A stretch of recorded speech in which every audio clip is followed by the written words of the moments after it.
Belt up. All right, speaking of the Blues, let us move on. It's Saturday afternoon at the MCG, and the Carlton Blues will be playing the Geelong Cats in the David Clarke Jr. piano tuner Extraordinaire. I love it. Yeah. I love it. Yeah. Very good. Yeah, indeed. Look, first things first, we're talking dummy. It's a bit of a bleed over here. I just need everyone to just stop sucking Carlton as hard as they can just for 10 seconds. Just stop. Just stop, okay? They beat two teams. They've had 2 wins in a row against an Adelaide unit that they should have beaten by twice as much as they did. Comfortably. And against Freo, who really kicked themselves out of that contest. They are not back. I still maintain they're not playing finals. I will live and die on that hill. I'm not going to say they're not even not back. They were never here. Never here. But look, wins are wins. You can only play who you're up against. I understand that. They did come away with the 4 points each time. You have to give it to them for that. They're now playing Geelong, who are an actual football team, comprised of players who can kick goals and get disposals. And for that very reason alone, I'm tipping the Geelong Cats 1-39 here. Like, this is a proper opponent. Carlton should crumble. I don't see how they get up unless Geelong go round 1 mode again and, what football, what's that? Yep. I mean, I already ruined my prediction for this game. In a surprise twist, I was going to pick the Cats as well.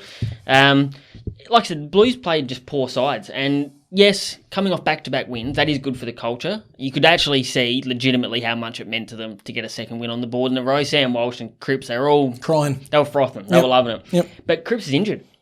Cripps is injured now. Foot injury, don't know the extent of it. He hasn't been playing his best footy, but you remove him out of that side. Problems. And what becomes toothless becomes a corpse. I tell you who's not injured. I tell you who is back.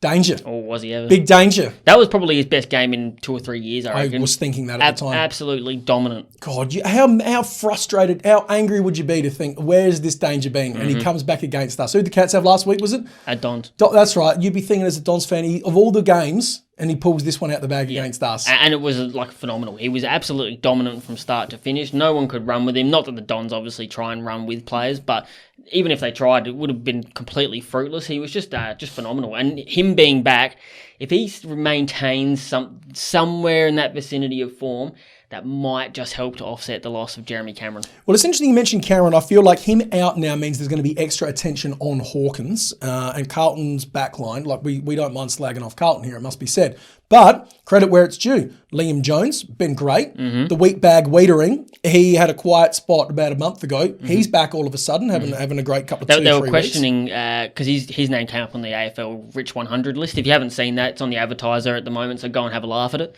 Or the Herald Sun or whatever you read. Well, whatever. New York Times, something. And he's currently being paid about $700,000 a year. Jacob Weitering. That's interesting. Will he be worth $1 million on his next contract?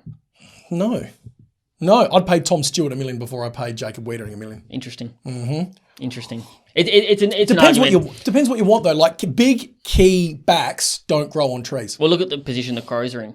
They don't have a proper key back at the moment. A couple of young bloods just coming through. They're in all sorts defensively most weeks.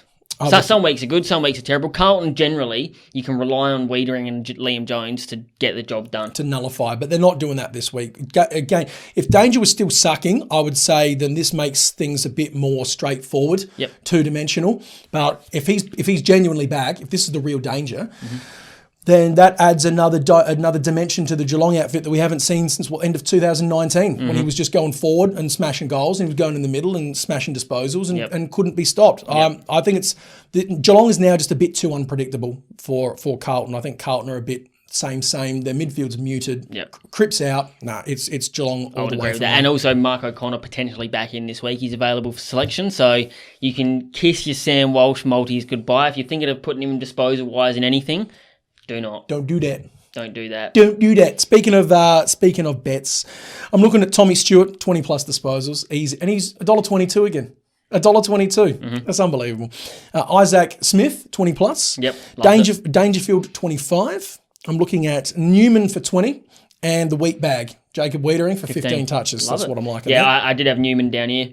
I've also got Sam Menegola for 20 plus, $1.45, and Homeless Guthrie for 25 plus at $1.33. He had a real quiet game. He had a stinky game, but that's a one-off. I believe in him. He's done it for 2 years now. He's a very good player. He'll bounce back against a listless Carlton midfield. I would have thought. Speaking of Des, You're not tipping Carlton, are you, Des? You don't like Carlton, do you?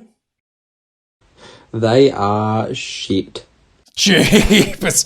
Bit of language there for the nippers, Des. You need to settle that one down right away. But is he wrong?